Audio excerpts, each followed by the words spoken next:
Welcome to This Explainer. Okay, today we are tackling the fascinating and, let's be honest, kind of frustrating mystery of radical equations and the mathematical ghosts that haunt them. If you've ever felt like numbers were playing tricks on you, well, you're definitely not alone. We're going to break down exactly how and why that happens. Let's kick things off with a totally mind-bending question. How is it possible to follow all the rules, do the math absolutely perfectly, step by step, and still end up with a completely false answer? I mean, it sounds like a literal glitch in the matrix, right? Well, in the world of algebra, this actually happens all the time.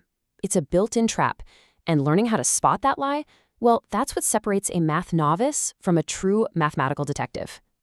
Now, you might be wondering, why should I care about this? Well, it absolutely matters because these equations are hiding out in the real world everywhere. Seriously, think about physics. We use them to calculate the exact trajectory of a projectile or figure out its kinetic energy. Or computer graphics. You need them for collision detection and rendering realistic lighting. They're even crucial in medicine for modeling drug concentrations and in engineering for doing structural analysis. So we're not just, pushing letters around on a page here. We're literally deciphering the code of the physical world. Here's our detective's dossier for this explainer. We're going to look at the anatomy of a radical, move on to the basic solving playbook, talk about why we need to be aware of extraneous solutions, level up to multiple radicals, and finally wrap up with strong versus formal solutions. All right, let's dive into Section 1, Anatomy of a Radical, the scene of the crime. So to understand the scene of the crime, we need to know exactly what we're looking for, right? A radical equation is basically just an equation where our primary suspect, the variable x, is locked away inside a root symbol. Now that could be a square root, a cube root, or honestly any higher order root. But the bottom line is, until we figure out a way to break x out of that mathematical cage, we just can't solve the case. Moving right along to Section 2, the basic solving playbook, or as I like to call it, breaking the lock. So how do we actually break that lock and free our variable? Well, the step-by-step procedure is basically your lockpick. First up, you have to isolate the radical. Get it completely by itself on one side of the equal sign. Step 2, you raise both sides to a power to crack it right open. So if it's a square root, you square it. If it's a cube root, you tube it. Makes sense, right? Step 3, you just solve the resulting math equation, which is usually a whole lot simpler. And finally, and this is absolutely crucial, you have to interrogate your answers. Seriously, never trust a suspect blindly. Which brings us perfectly to Section 3. Beware extraneous solutions, the ghosts of math. Okay, to see exactly why that final checking step is so absolutely critical, let's look at how easily a mathematical lie gets created. Imagine we start with the absolute reality that x equals -2. Pretty simple. But then we square both sides and suddenly we get x squared equals 4. See what happened there? We completely destroyed the negative sign. Just by squaring it, we've created this false reality where +2 suddenly seems guilty as well. I mean, think about it. If someone just handed you the equation x squared equals 4, you'd naturally think x could be 2. But we already know the original truth was -2. And guys, this is exactly what happens when you're solving radical equations. Squaring both sides, it's kind of like a chemical reaction that sometimes spits out these toxic byproducts. We call them extraneous solutions. They are massive red herrings. They look exactly like real solutions on paper, but they are literally mathematical lies. And the reason this happens is because the principal square root of a number is always non-negative. So these fake solutions will perfectly satisfy that modified squared equation you just made, but they will completely fall apart when you try to plug them back into the original one. All right, let's kick things up a notch with Section 4, level up, multiple radicals, or complex heists. So what happens when the heist gets a bit more complicated? What if our suspect is hiding behind multiple different types of locks at the exact same time? Say you're staring down an equation that has both a square root and a cube root. How in the world do you break both of those locks at once? Well, as pointed out by the awesome YouTube channel, The Organic Chemistry Tutor, your magic key here is the number 6. Why 6?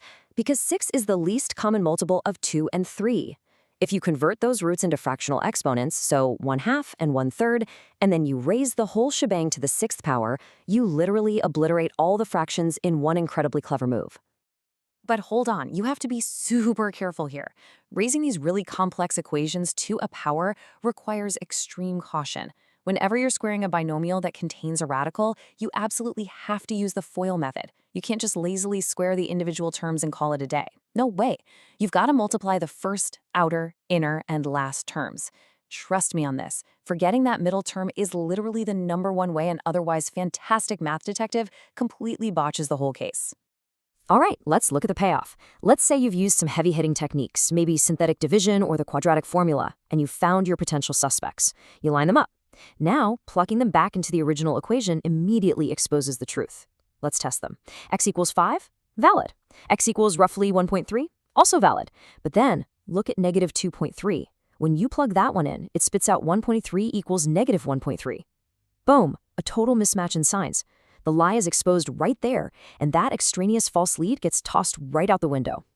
Which leads us to our final stop, Section 5, Strong versus Formal Solutions, Advanced Forensics.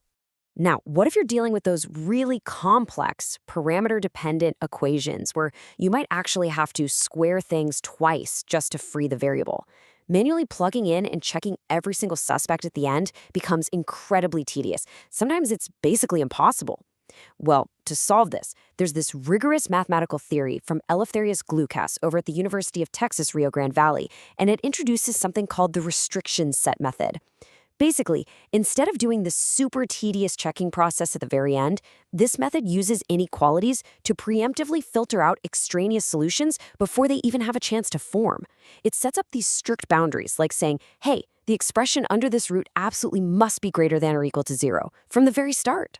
And this research highlights an absolutely mind-bending academic distinction that kind of changes how we view math altogether. So first, we have what are called strong solutions. Think of these as your law-abiding citizens. When you plug them in, they evaluate perfectly without ever, at any point, encountering a negative number under a square root. Everything is clean. But then, we have formal solutions.